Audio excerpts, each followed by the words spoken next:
Now, I'm really glad to have a special guest with us today for an insightful and, I think, fun conversation on the space sector and what's in store for us in the future. Now, the conversation will touch on various elements of space, from business to technology, science, to more social and personal, perhaps even philosophical aspects. Dylan Taylor is the chairman and CEO of Voyager Space, as well as a founder of the Space for Humanity Foundation and co-founding patron for the Commercial Space Flight Federation. He's a leading private investor in the space sector, in the space industry since almost 15 years. He already had an impressive career running large organizations before that. He is also an athlete, marathons, triathlons, Ironmans.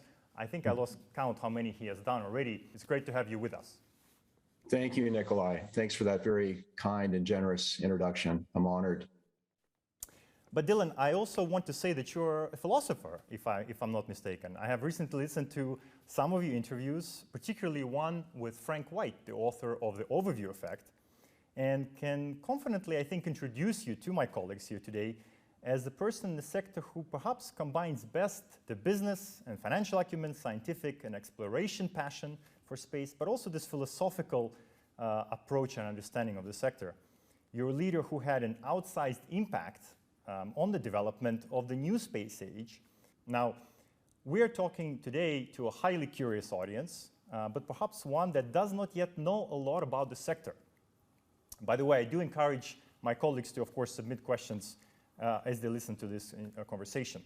Now, the one aspect which I know many cannot wait to learn a little bit more about is, of course, your trip to space in December with Blue Origin, making you, if I'm not mistaken, the 606th person to see Earth from space out of about 100 billion people that ever lived on planet Earth. Can you share a little bit of that intellectual, but also maybe the emotional aspect of that experience with us? Yeah. Well, it is fascinating to think about that 606 out of 100 plus billion. I've always believed, Nikolai, that space is a lot of things. It's a technical challenge. It's a harsh environment. As you mentioned earlier, it's an investment opportunity. It is a frontier. But first and foremost, I've always believed that space is a tool for transformation. And what specifically do I mean by that? If you look at all the world's challenges, right, and the WEF is, I would say, the preeminent organization that's ever existed in terms of tackling large global challenges. A lot of these challenges can seem intractable, and they seem intractable, I think, because we have oftentimes too parochial of a view. And of course, this is one of the foundations that the WEF was founded on, a multi-stakeholder approach. And so there are very few things that I know in the world that exist that allow you to get a new perspective, that allow the fish to understand they're in a fishbowl, so to speak. And space seems to be a universal antidote to that parochialism, in my view. So I've always been fascinated by this notion. And if you believe that to be true, then the whole question is, how do we get more people out there, not only, forgive the term, rich white American men like myself, but all different kinds of humans, so that they can not only have this profound effect, but come back to Earth and really impact their communities by looking at problems in a different way. So that's always sort of been my perspective. That's why I founded Space for Humanity. That's why I'm so passionate about the work we're doing with Voyager Space, building the next generation International Space Station, things of that nature. And I can tell you, as you mentioned, I went in December. I had very, very high expectations because I've been thinking about this my whole life. And I can promise you, it is 1,000 times, 1,000,000 times better than I had ever even hoped. It is truly a transformational experience. Staunch environmentalism. I was an environmentalist before I went, but this sense of urgency, this sense of stewardship, just is so visceral and so penetrating. So we're very excited about where space is headed, and I hope that 606 number that you quoted will be 606,000, in the not too distant future. Well, it sounds absolutely incredible. But can you give us maybe a little bit of, because it's so difficult for us to imagine what it must be like, you know, besides maybe watching the scenes from some movies and videos. Can you give us any practical feeling? What it must have been like when you started free floating in the capsule and seeing the curvature? Any specifics that you like to share? Yeah, a couple thoughts. First of all, back to the universality of this. I've had the privilege of probably meeting about maybe 150 people who've been to space, just given the industry I'm in, and male, female, Eastern, Western, Russian, American, European. It doesn't matter. Everyone to a T, whether they're a combat fighter pilot or a commercial astronaut, has been deeply impacted by this experience. So it does appear to be universal. You know, the notion, Nikolai, that really hits you first and foremost when you're up there, and I think I used the term portal. It's something that I had written recently. But, you know, we talk about the natural world, right? You know, that's a term we use. We live in the natural world. Space is kind of abstract. It's strange. People don't really think about it. You know, science fiction, even the word fiction is in there. Well, the fact is, when you're up there and you're on the other side of the veil, so to speak, you realize that 99.99999% of the universe is not this. It's cold, it's hostile, it's lifeless. And the miracle is this oasis that we call Earth.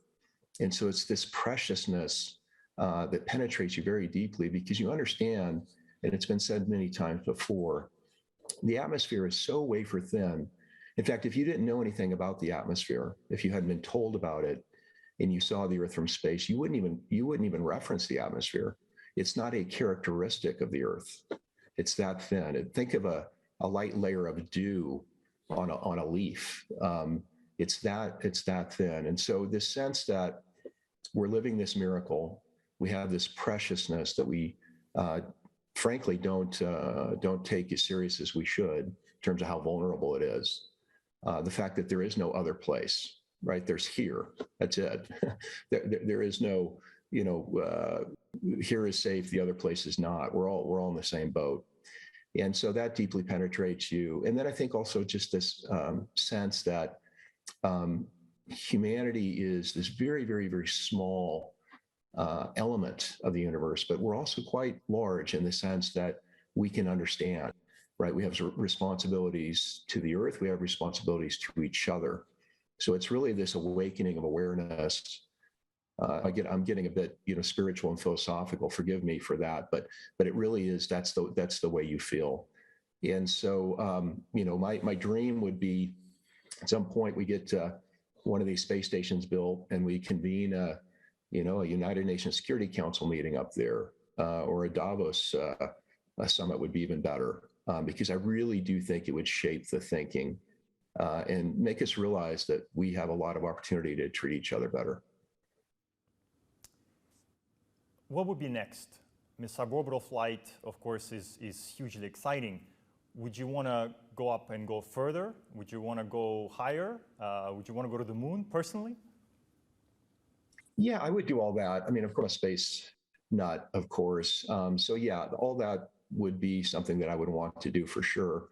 But more important than that, Nikolai, is to share the gift, to really focus on getting more people up there. Space Humanity, there should be an announcement late next week, I believe. And I know we're within the cone of silence here, hopefully with the WEF, but we'll be announcing next week our first citizen astronaut going to space. And that's a diverse candidate, a woman of color, somebody who I think can be a great spokesperson. So those are the kinds of things that excite me. It's really more about sharing the gift. Just maybe one other thought. You had talked about philosophy. I'm not really a philosopher, I don't think, but I do like to ask these provocative questions, because I think you're in many ways defined by the questions you ask. And one question that I asked in an article I wrote is, the future of humanity in space will be determined by the answer to a single question. And that question is, what will occur first? The first combat fatality in space, or the first human born in space? And I think that very much is the crossroads we're at as a species and as a civilization. Do we want space to be the best of us and an opportunity to better as a civilization, as a humanity, or do we want this to be, forgive the term, but a copy paste of kind of what we have had? And so I think the beauty of space is we can reimagine what's possible. Indeed. Well, and unfortunately still having to this day. Now, talking about a little bit more practical aspects of the space sector, why is the sector so important and critical for life as we know it today? And again, I think a lot of people don't seem to realize a lot of the benefits. Why is it so important?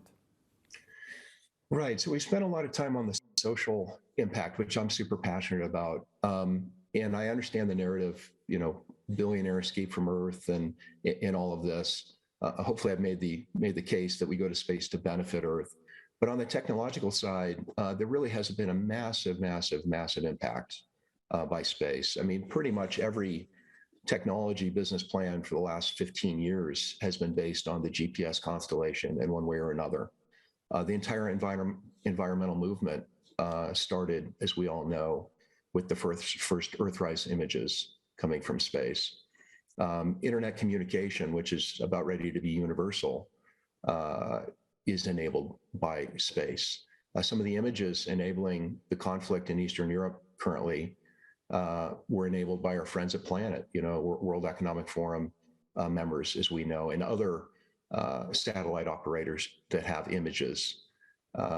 We have had many spin-off technologies from space. And, there's a lot of fun examples of that, like Teflon and other kind of more consumer goods. But when you think about the challenges that we have with developing technologies in space, it really forces us to think about those problems in new and unique ways. And that technology transfer back to Earth is very pronounced. So I think there's all different positive benefits that space has for life here on Earth. Agriculture, we're involved in an ag tech program. Voyager is in the UAE currently, where we're putting greenhouses on the International Space Station to develop advanced seed technology, because there's no vaster desert than space, of course. And as those seeds evolve, because they're forced to on orbit, we can take those technologies and that new seed technology and repopulate them back on Earth to address food scarcity. So there's all kinds of examples of that. I also think the International Space Station symbolically is one of the best things humans have ever done, right? It really has shown international cooperation across many countries. So I think for all those reasons and more, space is dramatically impactful. And the other, thing that I tell people is everyone is in the space industry. They just don't know it yet. And by that, I mean every industry on Earth will ultimately be disrupted or impacted by space. And so I think it is a universal platform that increasingly is going to be a very important part of our global economy. I couldn't agree with you more on that point. Now, we seemingly have been in this moment where there is new expectation of the sector over the last few decades. A lot of the great achievements have happened 50, 60 years ago. Why is this time so different now? Why are we, or we at least in the sector, think we're at an inflection point? What's critical about the last 10 years and where we are now in the coming couple of years? It's really reusable, inexpensive, reusable launch. That's really what it is. I mean, Nikolai, when you think about, let's say, New York, circa 1910 or so, if you were to look at Manhattan, the tallest building was probably 6 or 7 stories. And so you ask yourself, well, is that because humans didn't know how to build skyscrapers in 1910? And the answer is no, we actually did know how to build skyscrapers, or at least buildings taller than 8, 9 stories in 1910. But what we hadn't done was we hadn't commercialized the elevator. And people didn't want to walk 20 stories. In fact, the penthouse apartment was the least expensive, right? The garden apartments were the more expensive.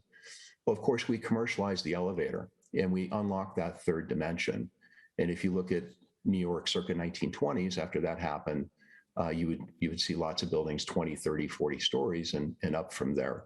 So very similar analogy with space. We now have reusable, reliable access to space. So we've built the elevator, and that's unlocked all these different business plans, including suborbital travel. including orbital travel, right? We have people on the ISS today that are non-professional astronauts. In fact, I think they undocked and are headed home.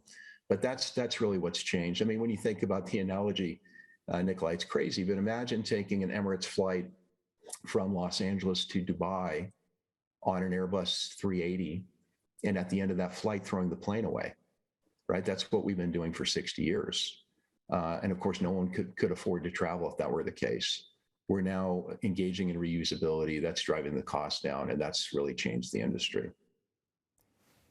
And you got, Dylan, involved in the space sector, if I'm not mistaken, about 15 years ago. I know you've been passionate since you were a child. I think I heard you speak about, your first memories. You were maybe 3 or 4 years old, but professionally you got involved, and perhaps Davos played a little bit of a role, if I'm not mistaken, in that. Oh, huge! No, huge, Nikolai. And I've been through the leader's journey, and huge fan of young global leaders. That changed my life. So credit to WEF for that. But I had reached a point in my career where, frankly, I just wasn't feeling very purposeful, right? I had a lot of financial success, a lot of commercial success. I had all the success that, society says you should be excited about and happy for. And I wasn't feeling like I was impacting the world. I didn't feel like my life was purposeful. And so in reflecting on that, I really thought about, what am I truly passionate about? What do I really believe? What are my values? And again, this is YGL having a huge impact. And a friend of mine who I met in the WEF community, also I believe at YGL, Eric Anderson, many of you might know, he and I had met in Davos, and I told him, I said, look, Eric, I had this epiphany. I think I have skills. I think I can be helpful, but I'm super passionate about space. I'm super passionate about the future of humanity in space, and I'd like to get plugged into the industry. At that time, he had just formed Planetary Resources, which was a space company with Peter Diamandis. Many of you know Peter, I'm sure. And long story short, he ended up getting me introduced into the industry, and that's sort of how things started taking off from there. So I'm very grateful to Eric. I'm very grateful for the WEF for really changing my life for the better, and giving me the opportunity to really positively impact the world. Well, it's great to hear, and we're going to welcome you back in your new role in just about a month, of course. And I'm very excited about that, of course. Now, maybe a few words about Voyager Space. What is the model behind the company? You founded only a couple of years ago, and it's grown pretty quickly since then. Why is it so unique in the sector right now? Yeah, so the notion is, if you can generally talk about space in two categories, the larger, more established aerospace companies and the new space companies. That's a term that's used in the industry. So that might be defined, and by the way, I have affection for all these companies, right? Every company is important, but let's say Lockheed Martin, Boeing, in the traditional space category, Airbus, and then in the new space category would be like a Planet and an Astra and other members of the forum. So the notion is, new space is a real phenomenon. The technology is real. It's ready for prime time, so to speak. But what it needs more of is it's not scaling particularly well. And if you think of these very large infrastructure projects, like getting a private space station built or a replacement to the International Space Station, you really need capability on a nation state level, right? You need Lockheed Martin, Boeing level capability, Airbus level capability. So the notion was, how can you harness new space and that level of innovation, but have all of these capabilities fly in formation so that you can do these really ambitious projects? And that, the kind of the catchphrase I used when we first were talking about the company is, the companies in the industry that have the capability don't necessarily have the ambition, and the companies that have the ambition don't necessarily have the capability. And so we wanted to create a company that had both of those things. And so that's what we did. We started Voyager Space, and the whole premise was, as you assemble capability, you'll be in a position to implement a large infrastructure project. And that was really validated back in December when NASA awarded their new International Space Station contracts, replacements. Blue Origin was a winner, Northrop Grumman was a winner, and Voyager Space was a winner. And ironically, our partner on that is Lockheed Martin. So the beauty of that is it's the best of new space and the best of traditional space collaborating to build something that's going to be very, very significant for the future of humanity in space. So that's the idea behind Voyager, and it's growing quite rapidly, as you mentioned. I think we're 750 people now, probably on our way to about 2,000 this time next year. Wow, that's pretty rapid growth. And I mean, amazingly for this commercial space station contract, if I'm not mistaken, you are the prime, right? And Lockheed is sort of supporting you. Yeah, we are the prime, which is crazy to think about. By the way, that was in collaboration with Lockheed. It really was Lockheed's idea. And so you ask yourself, well, why would a large traditional space company be comfortable with that, being the secondary vendor? And I think the answer is, I think they knew that NASA is looking for new solutions, right? They're looking for innovation. They're looking for different models. And I think that they believed, as we believed, that they would have a higher chance, higher likelihood of winning if that was the team structure. And of course, that was validated. But Lockheed is one of the best manufacturing partners in the world. So obviously, having them as part of our team is important as well. But yeah, it is quite unique. So we are the prime contractor for that contract. Probably the largest, other than the return to the moon, probably the largest space program in the world today is the International Space Station replacement. I mean, interestingly, we don't have Lockheed in the room right now, but I guess they have a bit of a similar situation with one of the lunar projects, right, where they're also they're sort of a subprime to another new space company. Yeah, I think that's right. Yeah, that's right. And Lockheed's a big client of ours, so we're collaborating with them on a bunch of different things, as we do with Boeing and Airbus and Northrop. The industry is quite collaborative. It has to be, because these projects are so complex. Yeah, indeed, and it makes it quite interesting, because it's actually a relatively small group still for now. Before, I guess in the future it will grow to different size, right. and that will change a little bit. Now, maybe speaking a little bit what's coming in the coming years, we alluded to some of these aspects. We started talking about obviously orbital habitats, commercial space stations, constellations are getting bigger. What are you most excited about for the next 2, 3, 5 years, Right. perhaps in the Earth orbits, if we start there? Yeah, there are three quick areas I'd outline, Nikolai. The first, we've spoken a bit about the commercial LEO, low Earth orbit destinations. So I think 3 or 4 or 5 of these space stations built this decade, and that will unlock a lot of scientific research, because of course a lot of microgravity research is important to the future of humanity, including biopharma and other advanced technologies. So that's one category.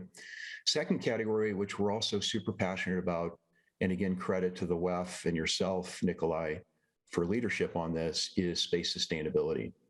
And so what we need to build, we, meaning the industry, is a orbital servicing platform in collaboration with Astroscale, who I know the WEF knows well. We own a company called Altius doing something similar.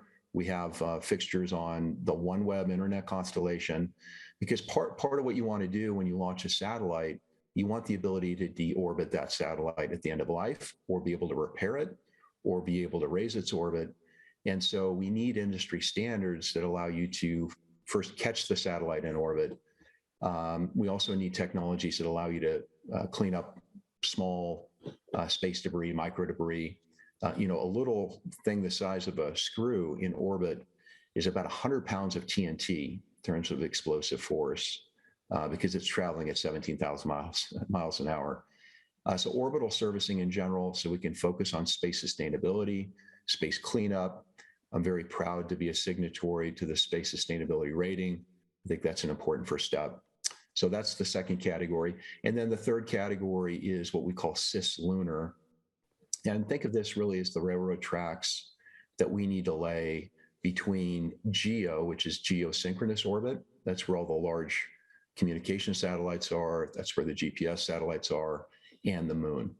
So the GPS constellation looks down, not up, right? So when you get past GEO, you need things like position, navigation, and timing technologies. You need communication technologies. You need the ability to distribute energy. And it's about, GEO is about 20,000 miles from the surface of the Earth. The moon is about 220,000 miles from the surface of the Earth. So you're looking at 200,000 miles of essentially empty space that needs infrastructure. So those are the three areas that I'm most excited about. Yeah, and as you said, right? I mean, and I think a lot of folks don't realize it's not just the vacuum of space which brings issues with pressure and all sorts of things and temperature control, but it's incredible speed at which objects have to travel just to stay in orbit, whatever orbit, whatever altitude you're at, and that's what poses a lot of the risks in the sector. Now, maybe I wanted a quick question. Sometimes we see in the news and hear a name, Lagrange points. Why are these interesting and valuable when we talk about this sort of Earth-Moon ecosystem, which is relatively close to us still? Yeah, that's a brilliant question, Nikolai. I don't know if I've been asked that in a long time. I'm a big fan of Lagrangian points. Many of you might know the James Webb Telescope has been inserted at L2, which is about 1.4 million kilometers from the Earth. So think about that for a second. 1.4 million kilometers from the Earth is where the James Webb Telescope has been inserted, which is crazy to think about. But yeah, the Lagrangian points are essentially stable orbits between two planetary bodies. So there are Lagrangian points between the Earth and the Moon. There are Lagrangian points between the Earth and the Sun. And there are Lagrangian points between the Earth, Moon, and Sun. So generally speaking, you have L1 all the way through L5. So there are 5 different points where you can insert a spacecraft or a telescope or piece of hardware or a space station, and they will stay in that orbit more or less permanently, with few exceptions. So it certainly will stay in those orbits for hundreds, if not thousands of years without having to add energy to the system.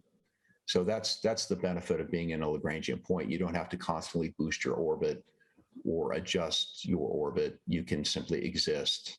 When you think about it, the moon is in a Lagrangian point, right?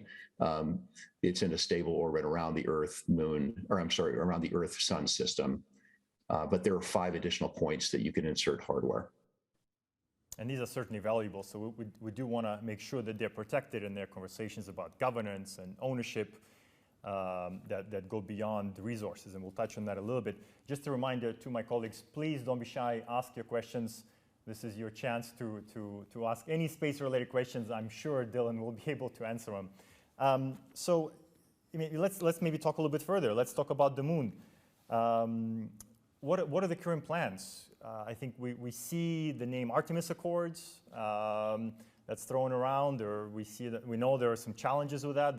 It's not a global corporation, but there are plans to return to the moon. NASA has plans to put boots, a diverse set of boots on the ground, I'll say it that way, in the coming few years. And this is a very exciting collaboration between public-private entities to get there. How are you seeing the whole moon infrastructure develop, and what's exciting for you about that? Right. Yeah, it is a fascinating topic. I mean, one could be the notion of resources. So we talked about that earlier. There are actually 2 resources on the moon that are actually quite important to the Earth. Many people aren't aware of these perhaps, but the first is helium. The moon is abundant in helium-3. The Earth is actually running out of helium, believe it or not. It is a non-renewable resource. So I think helium-3 mining will be economically compelling at some point in the future. And the second is rare earth minerals. So these are neodymium and other advanced rare earth minerals that go into advanced technologies and advanced electronics.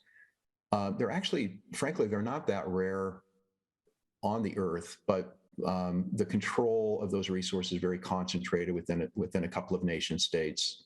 So it's prone to conflict, like a lot of scarce resources can be. Those resources appear to be abundant on the moon. So that would be another reason potentially to go there. But the other thing, of course, is scientific research, actually having a launch pad or a space-based base that's larger than the International Space Station that would allow us to go further and deeper to places like Mars and elsewhere. I think the moon is quite compelling. People ask me, the moon or Mars. My answer is yes. I think it's both. I don't think they're mutually exclusive. The other thing, we do have technologies now that allow you to extract oxygen from moon regolith, moon soil. And that's quite important because when you think about going on a camping trip here on Earth, you typically wouldn't bring all your water with you, right? Especially if you were going to stay for a while. You would bring a water filter and you would find resources in situ to live from. And it's very much the same principle with the moon as well. So I do think we'll be on the moon this decade. I don't think it'll happen in 2024, but it will happen this decade. And I think that will be an important milestone for the moon. And, we haven't spent too much time yet, Nikolai, talking about the power of space to inspire, right? Especially the next generation, especially STEM education, especially diverse students of color and other underrepresented people in the space industry. And imagine having, lights on the moon that you could see at night from a city on the moon. Imagine how inspiring that might be to a young child, deep somewhere in the backcountry of some country, imagining that humans are actually living up there and that maybe they would have the day opportunity one day to go themselves. I think that's an important element of what we're talking about here. And I mean, we talked a little bit about tourism, obviously, space tourism in the beginning. Is that going to be an industry that's going to develop and help the lunar economy, if we can put it that way, grow? And perhaps through that, we can also, bring along people who may be from disadvantaged communities and help diversify the sector that way through education, et cetera, et cetera? Well, I hope so. I do think tourism is an important part of the economic engine, right? So if you think about who would be able to afford to go to the moon today, it's really nation states and a handful of individuals. And those individuals are essentially, think of them as funding the R&D, right? The advanced research and development costs. And I realize, it's disappointing to me that we're only sending a certain segment of society to space as it exists today. That's why I founded Space for Humanity that we talked about earlier. But I also think it's a necessary condition in the sense that without those dollars, I'm not sure we would have the R&D to push further and deeper and ultimately democratize access, right? So it's sort of a double-edged sword, I realize, but I do think tourism, for lack of a better word, does help drive the innovation. Well, and you mentioned Mars, of course. That's a little bit further away, isn't it? Moon, maybe this decade, as you said. People talk about 2030s, but the precise date, of course, is a little bit more elusive.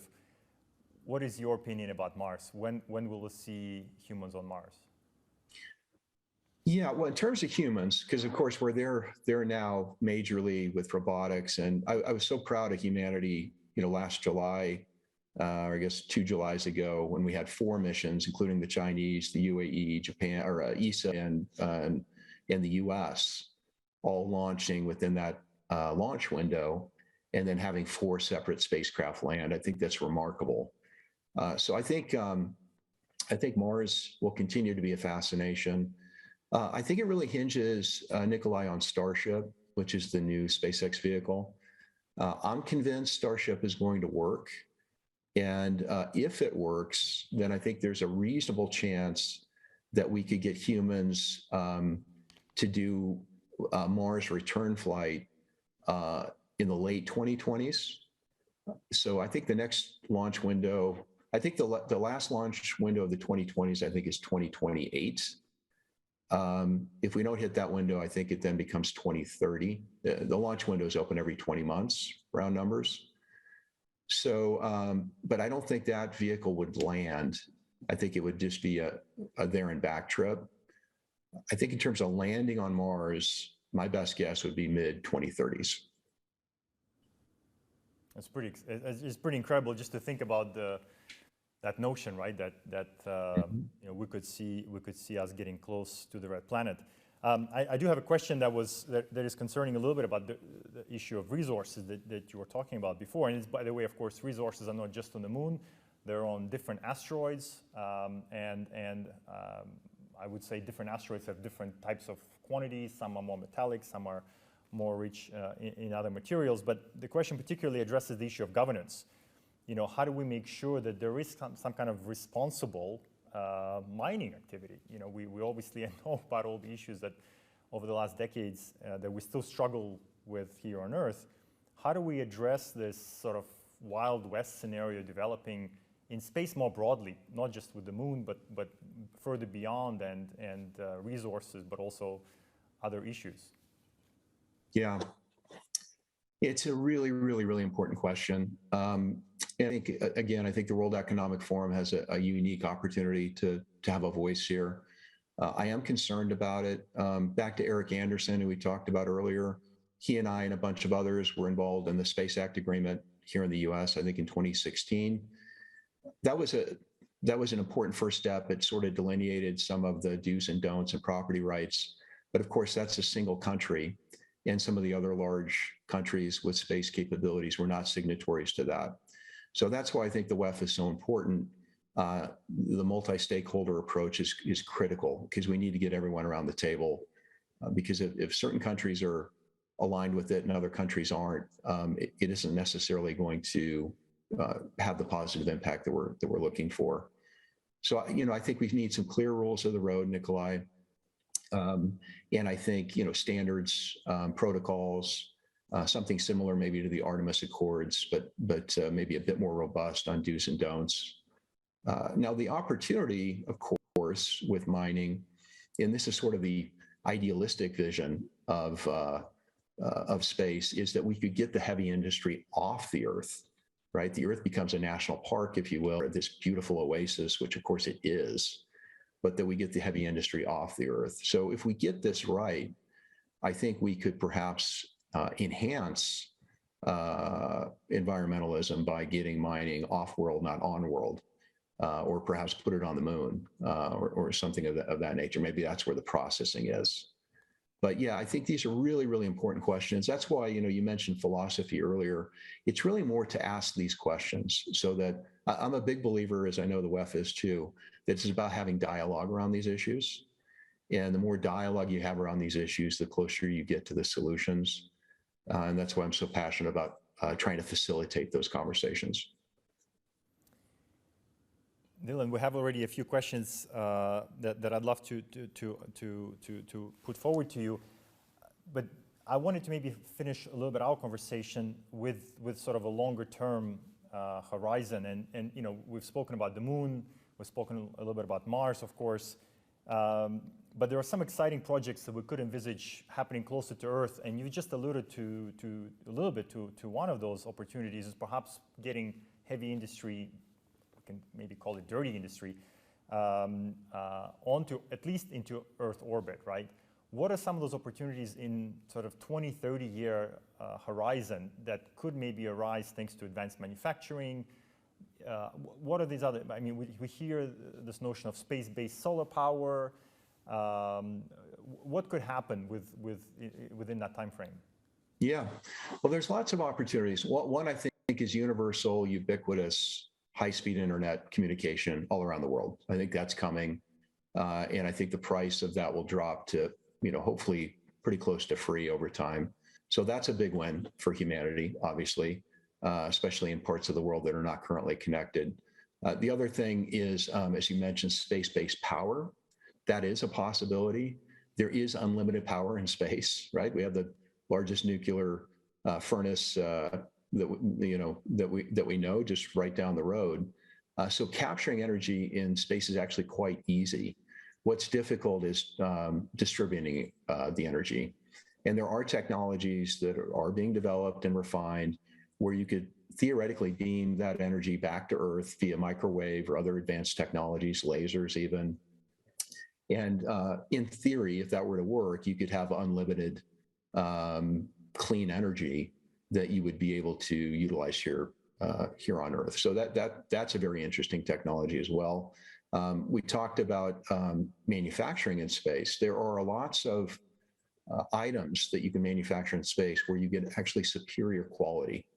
So just quickly on that, when you think about gravity, gravity is a convective force, right? It collides molecules together because it's essentially pulling molecules closer together. And all kinds of research in manufacturing are about chemistry. When you put things in microgravity, it essentially acts as a slow motion machine. It essentially slows down those chemical reactions. So when you think about doing research on catalysts in, let's say, a biopharma drug development or things of that nature, doing those experiments in orbit in microgravity can have really, really interesting positive benefits to that research. So that's why, again, we need more destinations in space, larger laboratories, if you will. We named our space station that we're building Starlab precisely for that reason. We think of it as a large laboratory. So I think advanced research on orbit, manufacturing on orbit, things like optical fiber, which transmits data here on Earth. You can manufacture optical fiber in orbit that's about 1,000 times more efficient than what you can manufacture here on Earth, because there are no little inclusions when you manufacture that in a gravity-free environment. So there are all kinds of examples of that that we can do that create better products and services for life here on Earth. Hugely exciting. Well, let's turn a little bit to questions that have been coming in. And again, please don't be shy. I think we'll try to get through all of them. So I do have a question, which is a little bit maybe more existential. And so, continuing the narrative of us sort of touching on every different aspect of space. Do you think we're alone in the universe, Dylan? Yeah, I don't know. If you ask me, is there life in the universe, non-intelligent life in the universe, I would say the way I think about things are in terms of probabilities. And I would say there's a very, very, very high probability that's the case, just given the vastness of the universe and given what we know about how easy, in quotes, it is for life to start. If you ask me, however, is there intelligent life in the universe? That's a bit more of a complex question. And the answer, of course, is I don't know. I would say it's probable, 70, 80% chance, maybe a bit higher. And then if you ask me, is there intelligent life in the universe, and, have they visited us? And are these, surveillance videos that we see from the military showing high-speed objects flying strangely, are those advanced alien technology? And, I would just quote, I think it was Carl Sagan, who said, extraordinary claims require extraordinary evidence. I'm not convinced. I think there has to be some other reasonable explanation as to what those are. So I'm quite skeptical when it comes to that. If you think about the distances, of course, they're incredible, right? If you think potentially somebody would have spent a huge amount of energy to come and visit us, right, without actually making anything arguably tangible with that visit, you can debate that. Indeed. I Indeed. think the closest star outside of our solar system is about 40 light years away, right? If I'm not mistaken, or is that? No, it's 2.3 light years away. That's Alpha Centauri, but still, just to give you a sense, Voyager, right, the spacecraft, Voyager 1 and Voyager 2, have been flying since the 70s at, 75,000 miles an hour, maybe a little bit faster. And I think Voyager 2 is 20 light hours away from Earth, 20 light hours compared to 2.3 million light years, right? So it's, 2.3 light years. So it's, as you're saying, Nikolai, the scales are so vast, it's hard to even understand. And again, what would be the fascination? Why Earth? It seems a little bit egocentric to think that we're that interesting, that people are spending those resources to come see us. Quite incredible. Well, maybe coming back a little bit to Earth, another question. What do you say to those who see the current space, right? Particularly about, the competition a little bit between SpaceX and Blue Origin as perhaps wasting a little bit the resources, that we should be spending these resources here on Earth. You've touched a little bit on that a little in the beginning. But what would be your answer to some of the critics that say, well, you shouldn't be flying so much, maybe a science mission is okay, but everything else is a little bit of a distraction, and we have so many problems here. Yep. Yeah, I'm totally sympathetic to that argument. And if the argument is we have all these massive challenges here on Earth, income inequality, climate change, mass immigration driven by global conflict, yes, agree, 100%. So I'm not antithetical to that argument. Where I disagree a bit is on the solutions.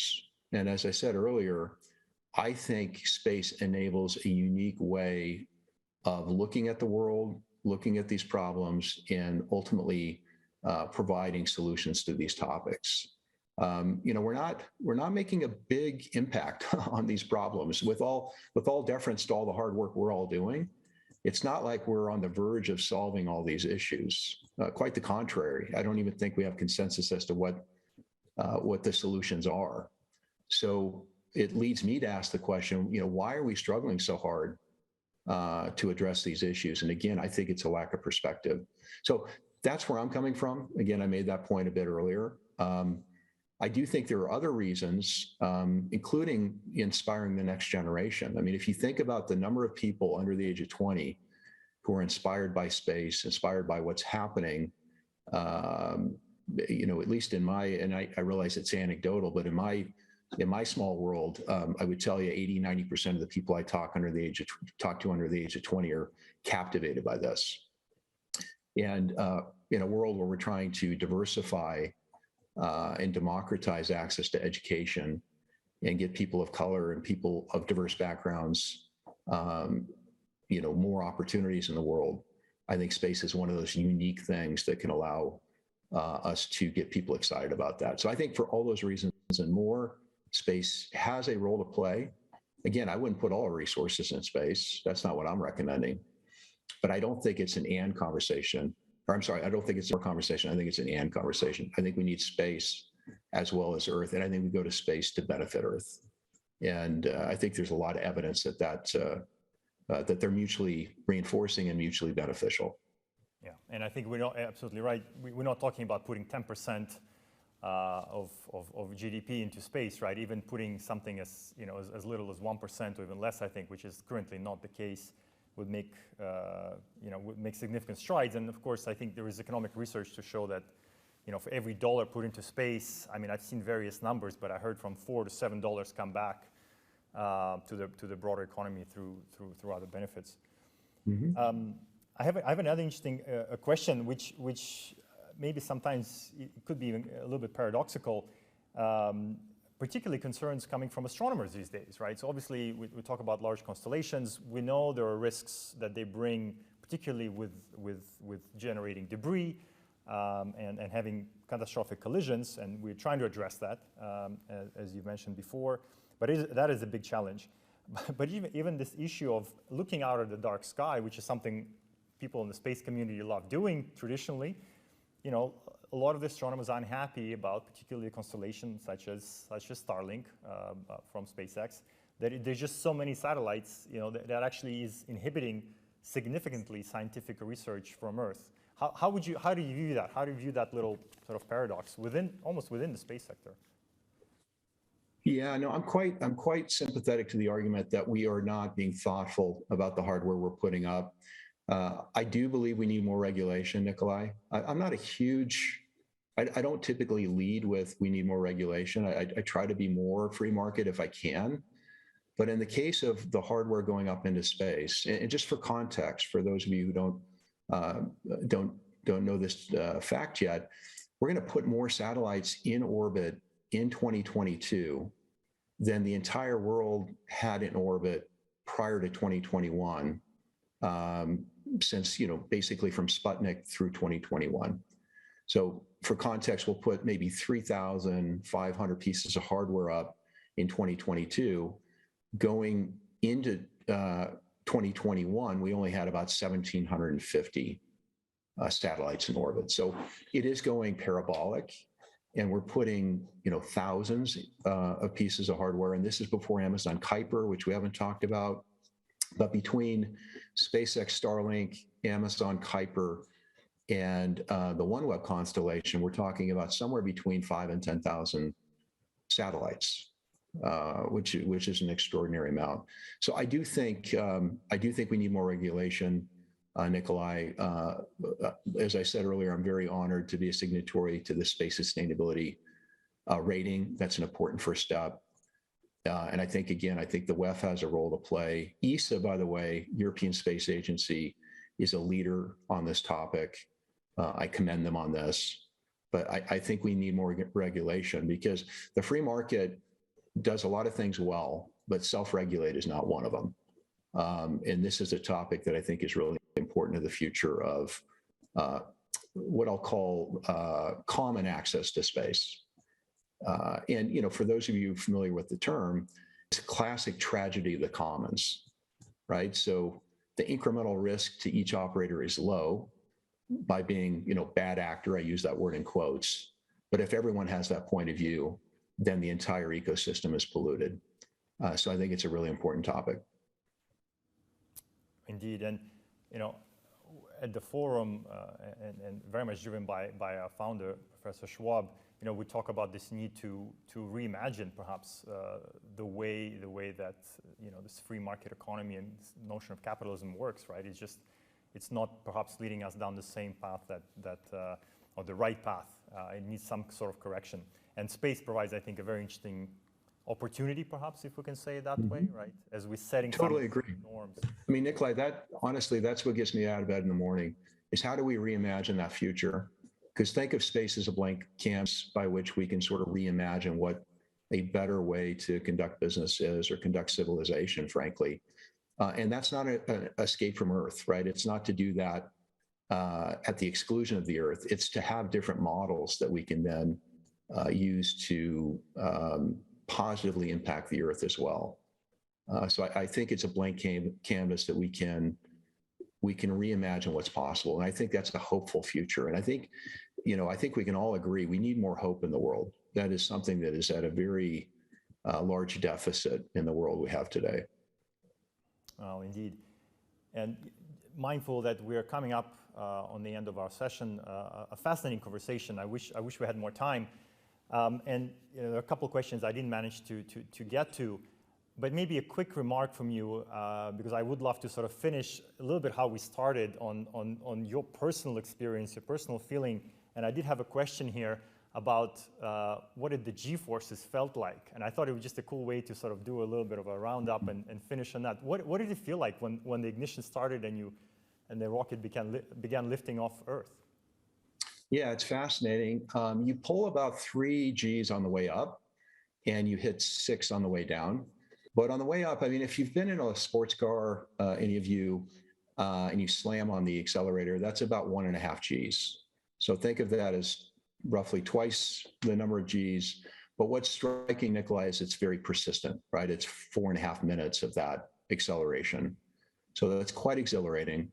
I was on Blue Origin, so you have the window right there next to you. I got special permission from their human factors team to actually rotate my head in the seat. So I might frankly be the only astro ever of the 606 who actually saw the Earth fall away in real time on the way up, because most vehicles don't have the window right there for you to do that. So that was quite fascinating. And then, of course, 0G, I think we've all imagined what that might be like. You pull a lot more Gs on the way down, Nikolai, because as you hit the atmosphere, it's actually quite violent, I thought. We got, I think 6.2 Gs was the highest we hit on the way down. Fascinating.